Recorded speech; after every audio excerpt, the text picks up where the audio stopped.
आप सभी को परमेश्वर मसीह यीशु के मधुर और मीठे नाम में जय मसीह।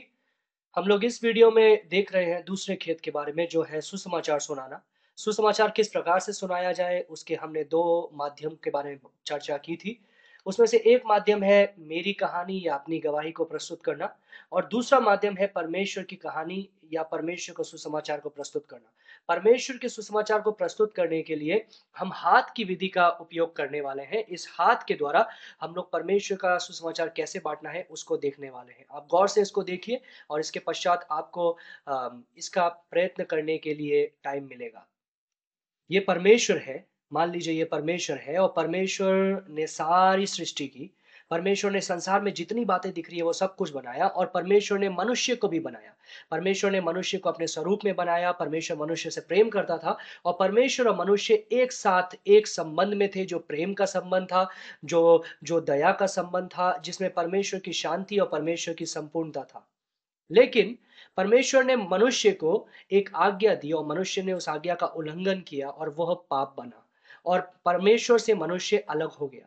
फिर मनुष्य ने बहुत प्रयत्न किया परमेश्वर के पास जाने के लिए, परमेश्वर को खुश करने के लिए, फिर से उस संबंध में आने के लिए, लेकिन मनुष्य नहीं कर पाया। परमेश्वर ने इस संबंध को फिर से जोड़ने के लिए अपने इकलौते पुत्र यीशु मसीह को इस संसार में भेजा। यीशु मसीह इस संसार में आया। यीशु मसीह ने एक सिद्ध जीवन बिताया। उसने कभी पाप नहीं किया, वो पाप से अनजान था। लेकिन फिर भी हमारे पापों के कारण वो कलवरी क्रूस से बलिदान हुआ। वो कलवरी क्रूस से मारा गया, वो गाड़ा गया, और 3 दिन बाद में यीशु मसीह फिर से जी उठा। और यीशु मसीह पे जब हम विश्वास करते हैं और यीशु मसीह को अपने जीवन में प्रभु और उद्धारकर्ता करके ग्रहण करते हैं, तो यीशु मसीह हमारे पापों को धो देता है। हमारे सारे पापों को धो देता है और हमको फिर से परमेश्वर के साथ में उस संबंध में जोड़ देता है। अब आपके लिए एक सवाल है, क्या आप इस यीशु को अपने जीवन में स्वीकार करना चाहते हैं?